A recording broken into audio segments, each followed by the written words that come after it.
Ambassador Tom Stephenson, who's always been there and has really been a wonderful contributor to the discussion and accepted our invitation to speak here today. Let me tell you about Ambassador Tom Stephenson. And I'm just basically reading his bio. After a 40-year career in venture capital, Mr. Stephenson began transitioning into the world of policy about 12 years ago. He had helped found Fidelity Ventures in Boston in the late 60s before joining Sequoia Capital in the mid-1980s and was a managing partner for a while at both firms. His interest in Republican politics led him to a friendship with George W. Bush, and after helping his initial election and in his re-election, Mr. Stephenson was asked to join the State Department and served as ambassador to Portugal. Upon returning from Portugal, he re-engaged very actively at the Hoover Institution, where in addition to serving on the executive committee of its Board of Overseers, he has worked closely with former Secretary of State George Shultz on a variety of policy projects in the field of energy, national security, and foreign policy. He co-founded and co-chairs with Secretary Shultz the Shultz-Stephenson Energy Task Force at the Hoover Institution. Another major portion of his policy endeavors has been with Business Executives for National Security, BENS, where he's a board member and frequent participant in their missions to hotspots around the world at the request of the State Department and the Defense Department and our combatant commands and embassies. Their role is to visit and provide some fresh perspectives on our top military, diplomatic, and business challenges in various trouble spots, particularly in the Middle East and Southeast Asia. Other current involvements include the Board of Advisors at the Stanford Institute for Economic Policy Research, the Precourt Institute Energy Advisory Council at Stanford, the MIT Energy Initiative External Advisory Board, the Board of Directors of the Climate Leadership Council, and the Council of American Ambassadors. Previous involvements over the years have included serving as a member of the Board of Overseers of Harvard University and as a longtime member of the Board of Directors of Conservation International. Mr. Stephenson received his A.B. in economics from Harvard College in 1964, MBA from Harvard Business School in '66, and a J.D. from Boston College Law School in 1969. He resides around the corner in Atherton with his wife Barbara.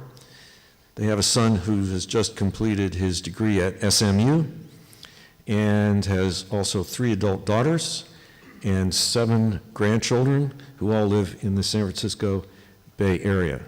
And I can say that as a grandparent myself of 2 6-year-olds and a thriving 17-pound 4-month-old, I understand deeply Tom's sincerity in his quest for a livable climate. Ladies and gentlemen, Ambassador Thomas Stephenson.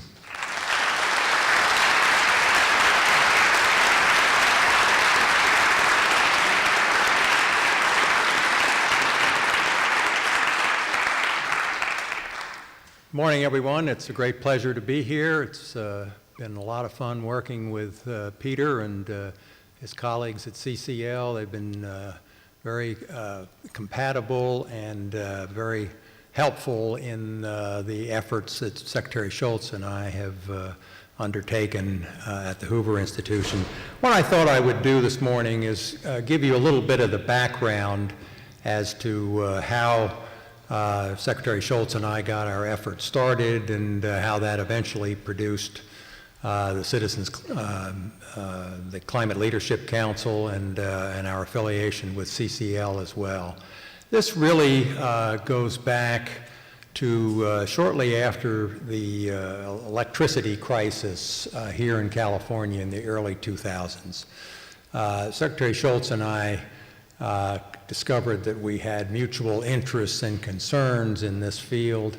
As we looked around, it was clear to us that some substantial improvements needed to be made in our electricity reliability, the grid structure here in California, but more broadly, that we had to address energy in a much more intelligent fashion than we have been in the past. So what I really want to do this morning is talk a little bit about energy policy in the context of climate change and global warming.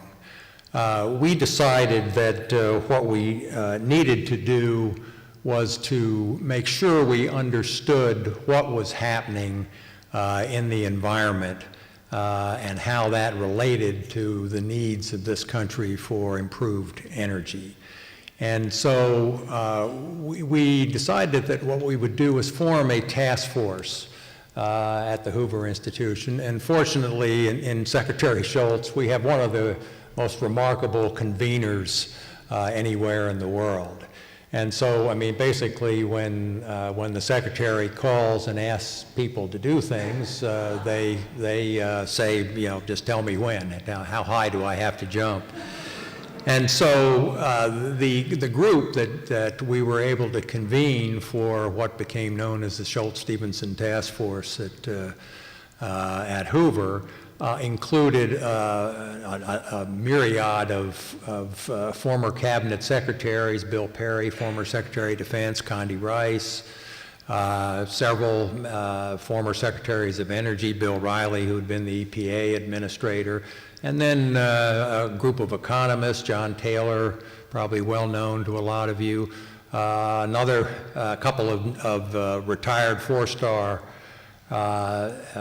admirals who George had recruited to Stanford, Gary Roughhead, who'd been the chief of naval operations, and Jim Ellis, who's an expert in the nuclear world, had run strategic command, and then Jim Woolsey, an old friend of George and former head of the CIA. So a very diverse group of people, and we would convene periodically to talk about specific issues. And what George and I felt we needed to do initially was educate ourselves a bit on what's really going on here. Because there are both climate skeptics as well as those of us concerned greatly about what's going on in the climate, and we decided we better educate ourselves. And it's not as easy as it would appear at first glance, because a lot of the work that is done on climate change is based on very complicated modeling, and in many instances based on a lot of counterfactual reasoning. And so to sort this out took some patience and some effort. George and I were convinced, when we started, that all you had to do was use the visual test, look around the world and see what's happening. Look at that the climate is warming, whether you look at the Arctic Ocean or the icebergs in Antarctica or the loss in glacier mass, what's going on in Greenland. Absolutely clear that at least right now, the globe is warming, and the issue then is to what extent is correlation, namely that the globe is warming and CO2 emissions are increasing, and causation. And that's where the complexities of the research took some study and some convincing. Based on all the folks that we have talked to, based on what we've observed, as I said, the visual test, it's clear to us that CO2 emissions are having a serious negative impact on our climate and are a major factor in the warming of the globe. And so what do we do about that? And so we formed the task force, and then we, after making sure we all were in agreement that what the principal causes of global warming are, we decided to look at all forms of energy. And obviously, renewables are the preferred solution long-term. Renewables have made dramatic progress, both solar and wind, come way down the cost curve, solar particularly. The installation issues related to solar are still maybe the more challenging piece of the cost structure than the solar panels themselves. But the problem, and you all are all aware of this, the principal problem with renewables is the issue of intermittency. And until such time as we can store the solar and wind energy during the periods of time during the day when there's no sun and no wind, we still have to rely on other sources of fuel. I'm going to come back and talk about nuclear in a few minutes. But in the meantime, it's really important that we address the intermittency issue.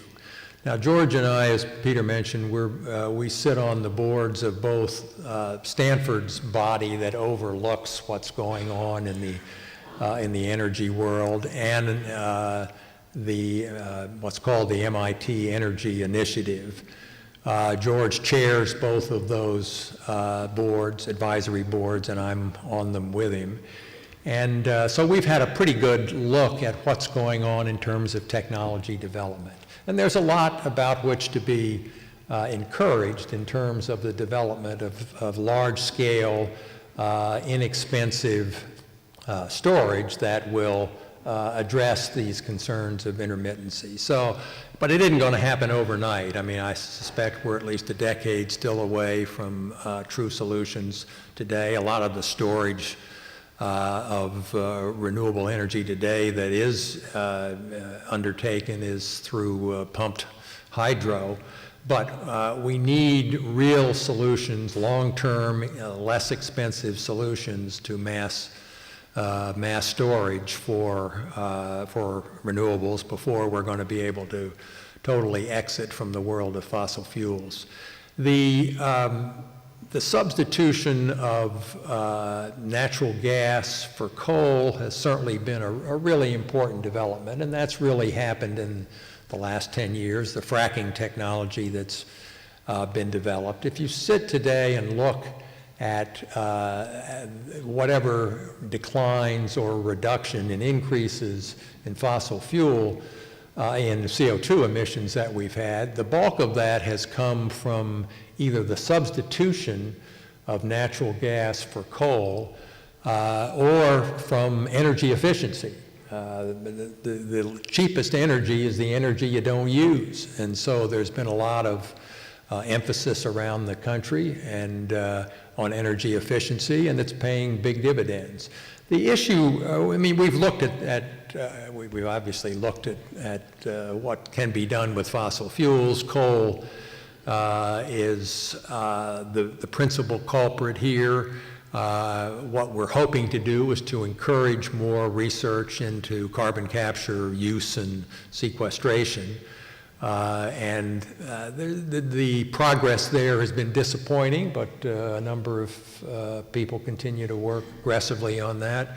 We had hoped that China might be more aggressive in this field, since nobody needs substitution for coal more than the Chinese, but they haven't made a lot more progress than we have. The capture piece of it is closer to being solved than the sequestration piece of it. But let me just talk a little bit about nuclear. I'm not going to talk at any length about hydro. Hydro is terrific where it exists, but it's obviously dependent on where the water is. Nuclear is a field that's gotten a really unfortunate rep in this country and in some other countries around the world. It is not near as dangerous as it's been made out to be. The problem is that we have dissipated our capabilities in the field. We've had Jim Ellis, who I mentioned earlier, one of our retired four-stars, has headed up a project at Hoover and elsewhere that we have tried to explore the concept of what we call small modular reactors. Part of the problem with nuclear, of course, is cost. And when you build one-ofs and when you have an increasingly complicated regulatory process, it is really difficult to get the kind of speed and cost that you need to make nuclear competitive. So our belief is that if we can develop small modular reactors, we will address both those issues. One, if you're using a modular concept in construction, you're not going to have the costs and delays of building one-ofs. And secondly, from a regulatory process, if you have a module that has already received approval, it should be a lot quicker the next time around. Well, as you've seen, we have very little capability left. Even the nuclear facilities that have been underway, there's only a few in this country. There's been some decisions to go forward, but there are billions of dollars over Georgia and South Carolina, I think, are the most recent examples. And we've got to figure out a way to enable nuclear to be successful, because I think going forward without nuclear, it's going to be very difficult to get to anything that approaches zero CO2 emissions.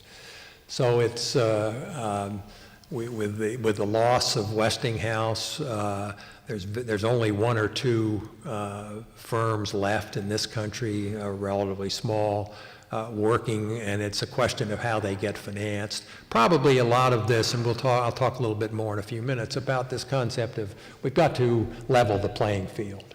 And the playing field is not level at all today. Nuclear is not competitive when some of its principal competitors are being subsidized to the extent that they are. And it's really difficult today to understand what the real costs of various sources of energy are in the significantly subsidized world that we live in today. Let me turn then to, we have spent some time looking at mitigation, adaptation, geoengineering. Don't support the research into those efforts. Don't believe that they've provided solutions yet that really provide viable alternatives to where we are with fuels. We're going to continue to have to live with fossil fuels for some period of time. The more of that's natural gas rather than coal or oil, the better we're going to be. And the revolution in fracking in this country has had an extremely positive impact. After we went through this process of analysis, we set about to come up with a policy proposal that would incorporate the things that I've just talked about in a way that would be viable going forward and would return us to a free market approach. Not surprisingly, George and I are Hoover guys. We're conservative, but we're principally free market guys. So how do we adopt a free market approach that will appeal to conservatives to address our energy challenges, our global warming challenges going forward? And we came up with the concept of a revenue-neutral carbon tax. Now, carbon tax have been around for a while. It's remarkable how many different carbon tax activities there are around the world. It's interesting, a couple of our research colleagues of George's and mine at Hoover wrote a really thorough paper on this in the last year, looked around the world at what has transpired, and the principal way of pricing carbon of all the activities around the world, something over 2/3 of them have been carbon tax proposals rather than the cap and trade approach that we have here in California today and as we've seen in Europe. So our conclusion was that putting a price on carbon would be a way to level the playing field. And if you price the carbon content of fuels as far back up the chain as you can at the wellhead or whatever, and then let the market decide how everything else works, we will be enabling the free market to determine our energy sources. So the concept of revenue neutrality, a lot of people liked, particularly on the left, liked the concept of a carbon tax because of the revenue stream it would provide. And we knew that that would be a non-starter if we were going to try to appeal to conservatives. That simply providing a new revenue stream for the liberal agenda was going to meet with all sorts of opposition and obstinance. So the concept of revenue neutrality was to basically eliminate the concept of a tax. Peter mentioned this earlier, but at one point George had talked with Grover Norquist and had Grover convinced that if there was no net new revenue stream, that it wasn't a tax. Well, some folks on the far right apparently got to Grover, and we weren't able to keep his support for what we were doing.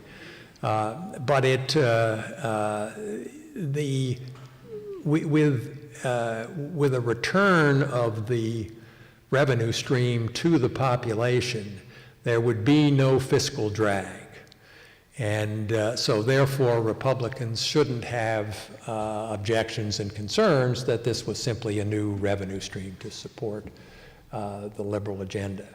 And so we had talked with a number of folks who had similar thoughts about carbon tax, met with a number of different groups who had all sorts of ideas, wanted to use it to reduce taxes, wanted to use it to fund infrastructure.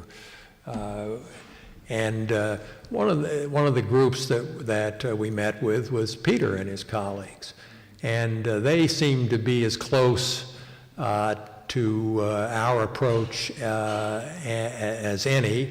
And then another group that we had gotten to know pretty well was Ted Halstead, who is the founder now of CLC, Climate Leadership Council.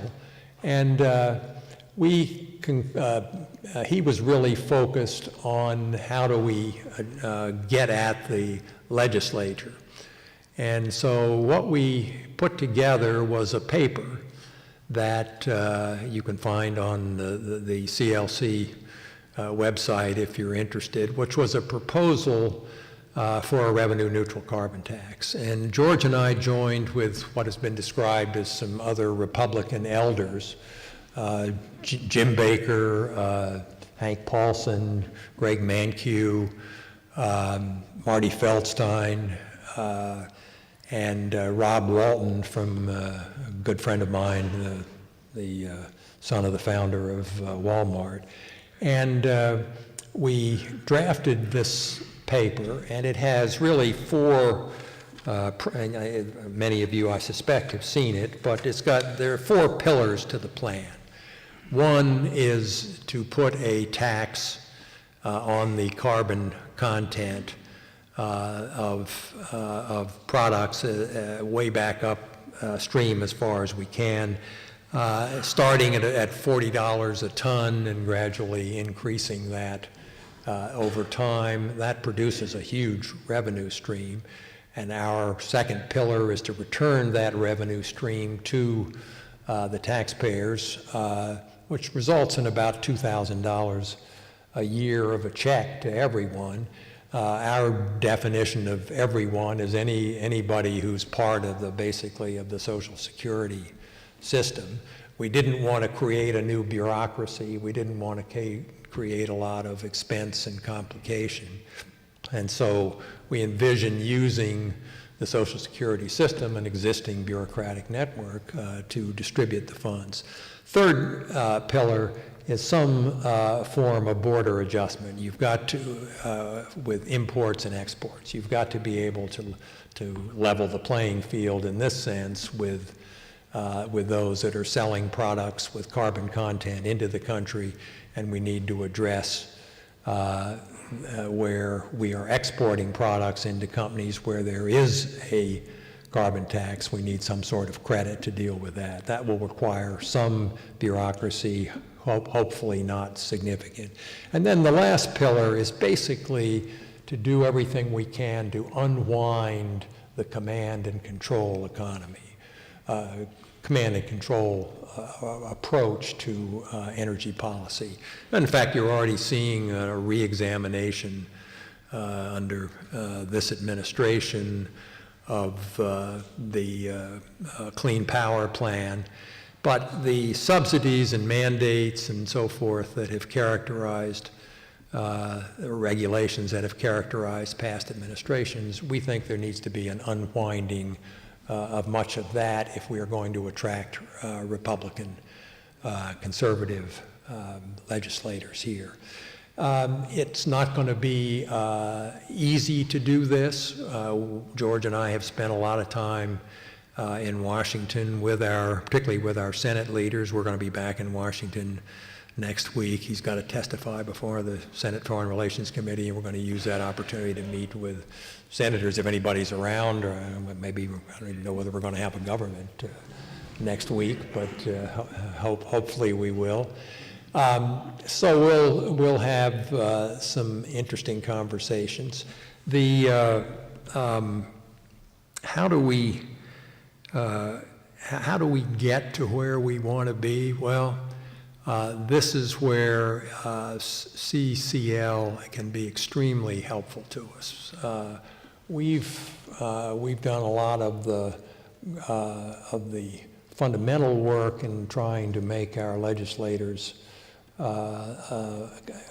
cognizant of what's going on, but we really need the kind of grassroots support that you all have been working hard to achieve. It's been an interesting few months here. George and I always had the belief that there was a good chance that we would have an opportunity to implement our revenue neutral carbon tax proposal in the context of tax reform.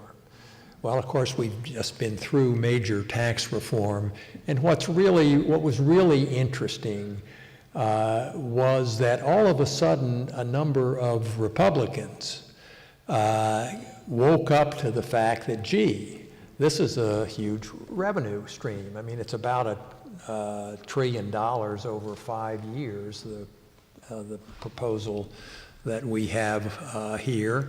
And when they were trying to figure out how to achieve tax reform and tax reduction, how are they going to fund that? And here we were in a situation where, with White House aggressive pushing, that we were going to increase military spending. We were going to spend $1 trillion on infrastructure. We were going to accomplish tax reform and reduction. And oh, by the way, we weren't going to do anything in terms of reducing entitlements. And just at first glance, the numbers just didn't look like they worked. And so there were a number of Republican senators with whom we met who said, gee, why don't we use some of this revenue stream to accomplish that? Well, as I said, our preferred approach is not to spend the money on anything, but to return it to the populace. But certainly, had that been a serious effort, there would have been, I would hope, some compromise and some discussions about reaching some reasonable division between funding the tax reform and returning funds to the people, which we think is an incredibly important piece of this puzzle. And so now we're in a situation where the tax reform has passed. We'll see how it's heavily dependent on growth in the economy. I firmly believe that there are, particularly on the corporate side, that there are very constructive aspects of the tax package that will cause this economy to grow more rapidly. But whether there will be enough growth precipitated here to offset the tax reduction remains to be seen. So we're at a point right now where we really don't know where we go from here. Where, as I said, we're going to be back in Washington next week. We're going to sit down with some of the senators. We had to wait until we saw whether or not tax reform, this particular tax reform effort, was going to incorporate the concept of the carbon tax. Now that it hasn't, we'll have to see where we go from here. I'm hopeful that we can make a case to enough Republicans that it is really important for the Republican Party to get out front in the battle against climate change, and so we'll just reconnoiter and test the waters and see if we can't put together enough advocates on the Republican side to join with. I think the Democrats will come along. I've interested in the film here on Sheldon Whitehouse. Sheldon has asked a couple of times to come out and see me, and I've had some good visits with him. He'd prefer a different use of the revenue stream, I guess not surprisingly, than we're advocating. But I think the Democrats will line up in adequate numbers if we can persuade at least some group of Republicans in both the House and the Senate to get behind this. So that's our next effort. So it's been terrific working with Peter and with CCL. You're a really important partner to us, and we're looking forward to plowing forward and making this all become a reality at some point. So let me stop there, and I'm happy to open it up to questions and talk about what you all would like to talk about. Thanks very much.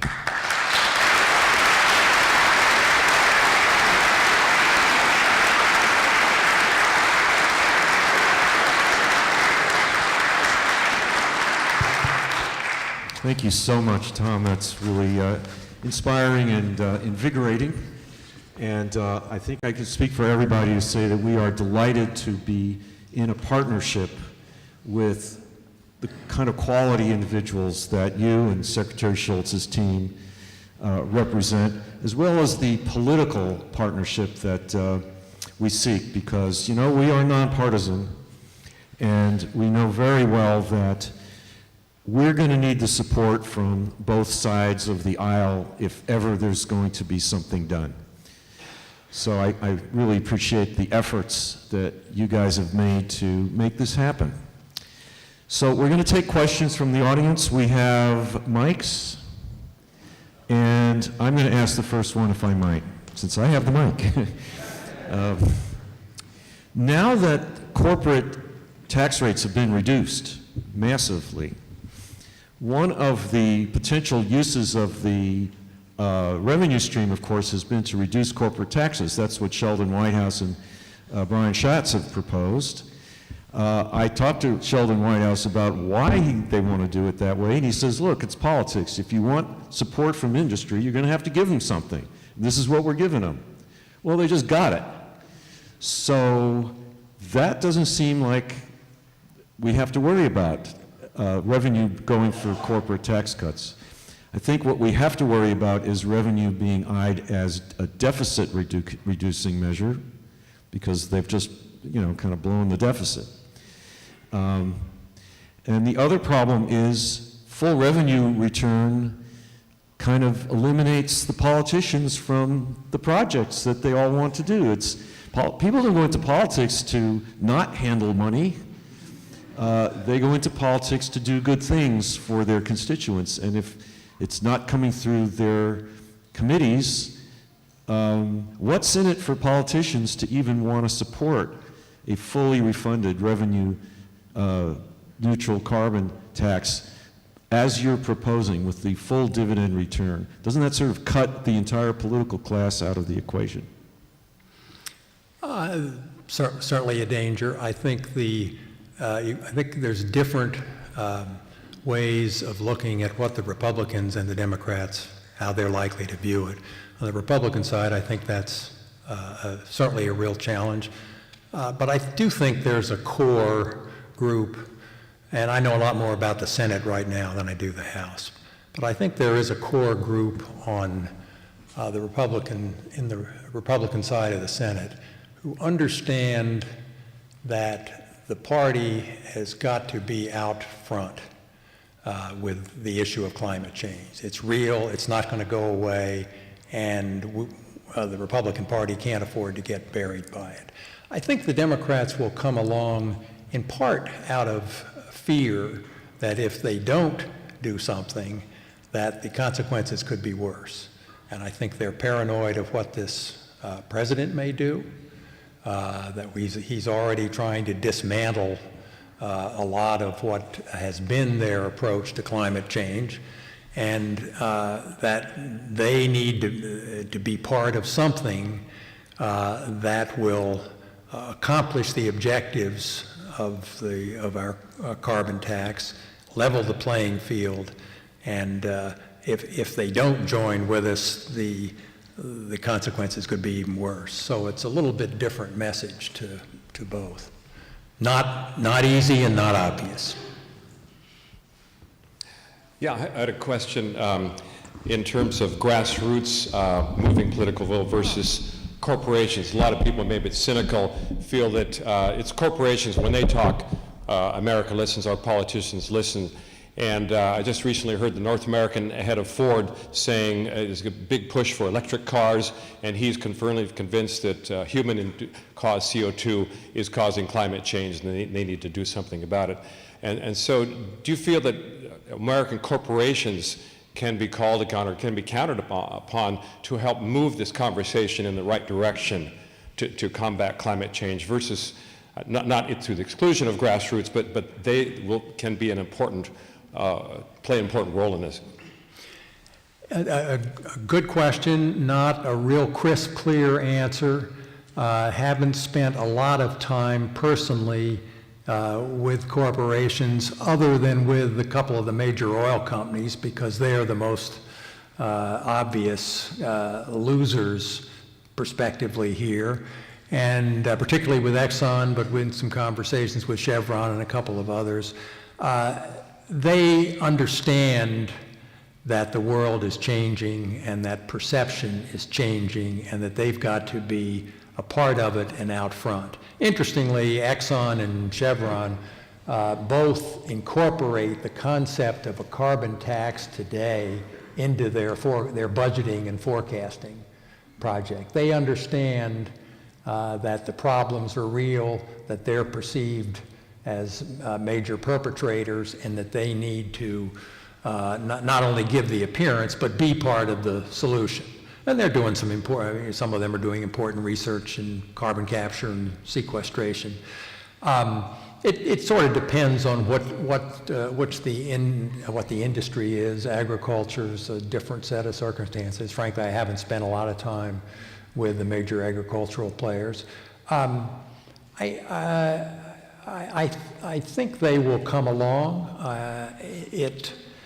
The resistance is more likely to be passive than active opposition, and I think we've just got to do a good job of making the case I haven't run into a lot of pushback from legislators that, gee, it's just our constituents aren't going to like that. There are a few who have said, gee, I support what you're doing, but I really can't be too far out front because a lot of my voters at home aren't on board for this. I mean, obviously, if you're somebody, we're not working closely with Mitch McConnell on this subject or some of the other coal state folks, but I think it's just gradual persuasion and making the case that this is where the world's going, and get on board and get out front.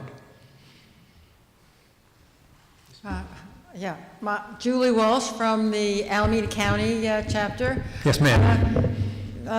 White House has stated in this short film that we saw this morning that so much of Congress and Senate is in the stranglehold of the fossil fuel industry. I understand you've said that they are putting, at least the major oil companies recognize or expect that there will be a carbon tax, but there is still not an effort on their part to say, oh yes, CO2 carbon emissions are causing climate change. They have been, merchants of deception. They have been telling people, oh no, there is no climate change. So two things. How are you going to overcome this kind of stranglehold, which I assume is campaign funding for the elected officials coming from the major oil companies, and also this continued denial that climate change is taking place? Thank you. Well, you're very much overlapping the previous question, and probably the company that I've spent the most time with and know the best in this area is Exxon. And Secretary Tillerson, when he was running Exxon, was very constructive on the issue of carbon tax and changes that are coming in our energy usage and the importance of that. And his successor has continued that support.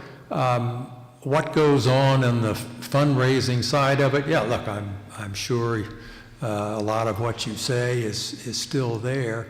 But I think from the big picture standpoint, I think there's good reason to believe that the energy companies understand what the issues are, understand that there is climate change and global warming, understand that CO2 emissions are an important piece of the cause of that, and that they've got to take a reasonable approach to addressing those issues.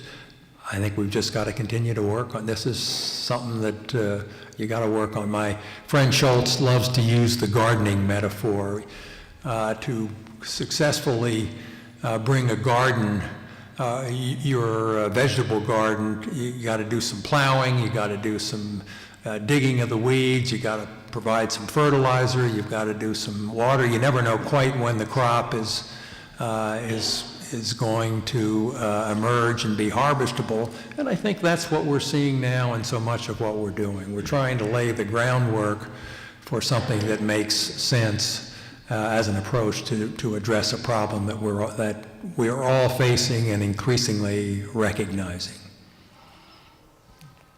As an organization that's always on time, we have 2 short questions left.